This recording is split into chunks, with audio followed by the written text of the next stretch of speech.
21절 You have heard. 현재 완료. 너희는 들은 적 있다.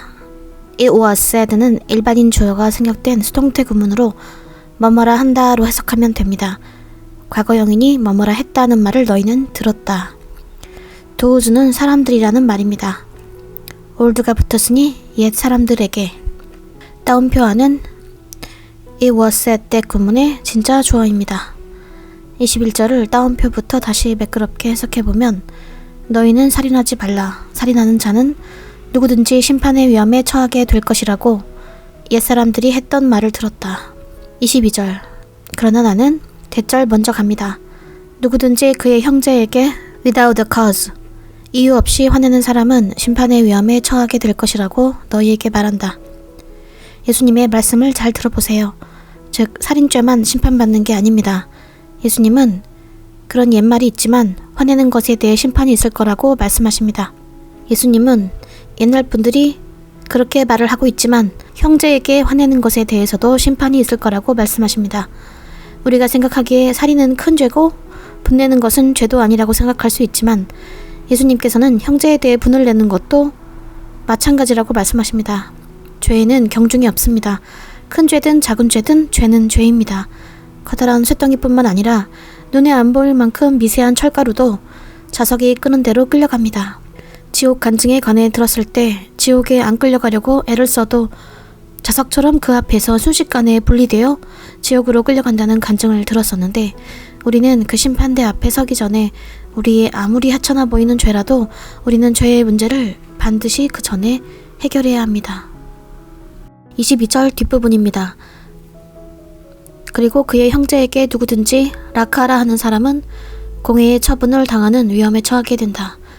라카는 쓸모없고 하찮다는 뜻입니다. 그러나 누구든지 you fool, fool은 바보, 어리석은 사람이지만 문맥상 주어 뒤에 붙여 너 XX야 라고 욕하는 것입니다. 그런 사람은 지옥불에 들어갈 위험을 당하게 될 것이라고 말씀하십니다.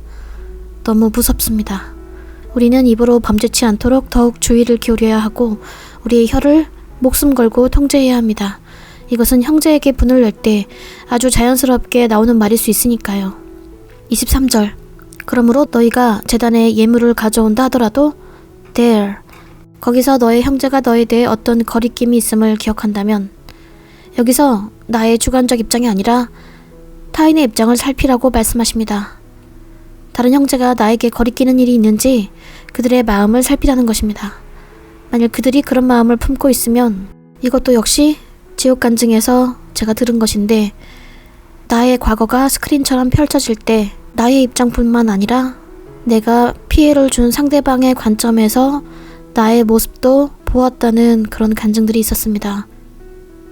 그래서 우리는 타인의 시선에서 내가 어떻게 비추어질지 타인의 시선에서 어떤 모습으로 비춰졌을지 미처 생각하지 못했었는데 화면에서 그 간증자분은 타인의 관점에서 자기를 바라보는 시선의 영상을 보면서 정말 놀랐다고 말했습니다. 다시 돌아가서 만일 그들이 그런 마음을 품고 있으면 제단 앞에 거기에 너의 예물을 두고 Go your way, 너의 할 일을 행하라는 겁니다. 그 할 일이 뭘까요?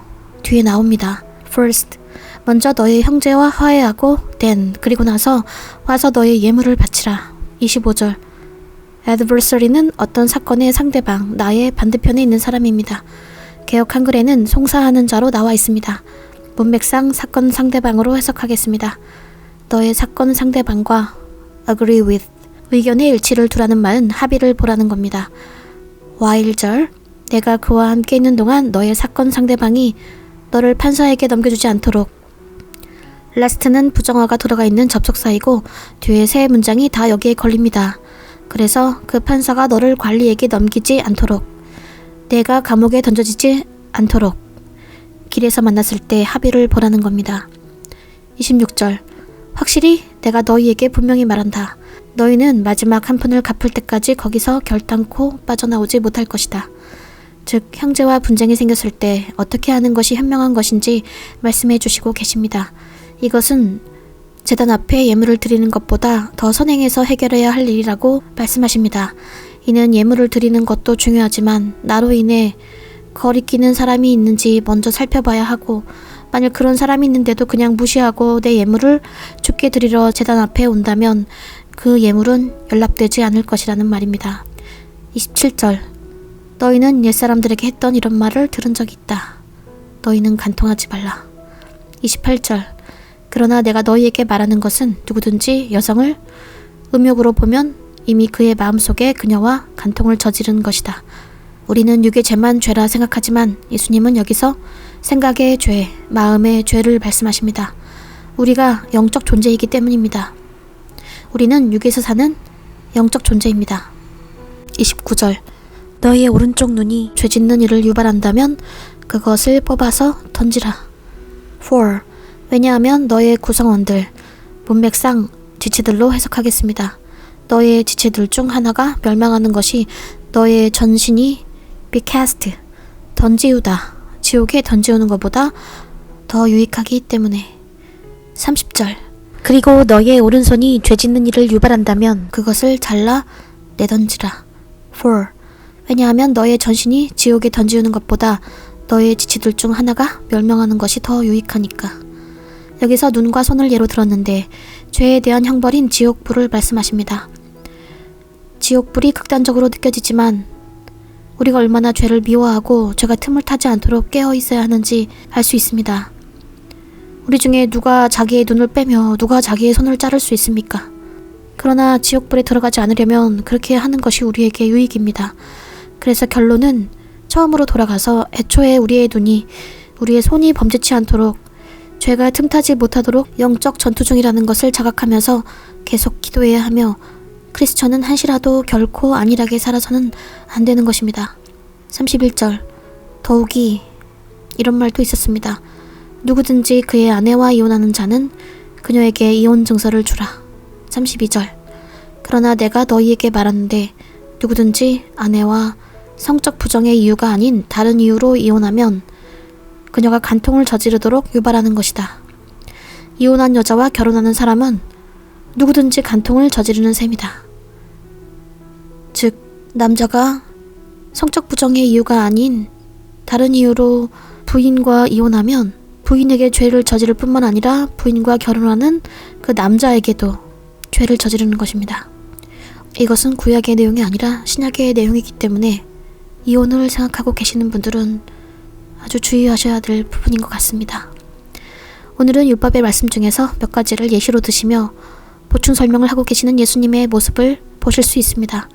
옛사람들은 이런 말을 들었지만 그러나 사실 이러이러하다고 자세하게 설명해 주시는 것입니다. 자세하게 보충하셔서 설명해 주시는 것입니다. 예수님의 하신 말씀을 잘 기억하십시오. 예수님은 이 말씀 중에서도 심판, 죄와 지옥불에 대해서 말씀하고 계십니다. 지옥불은 허구가 아닙니다. 이것은 예수님이 말씀하신 것이니까요. 우리가 무지 가운데서 죄를 짓고 심판과 지옥으로 가지 않도록 예수님이 성경 마태복음 5장에 남겨놓으신 말씀인 것입니다. 다음을 암기해서 말씀해 보세요.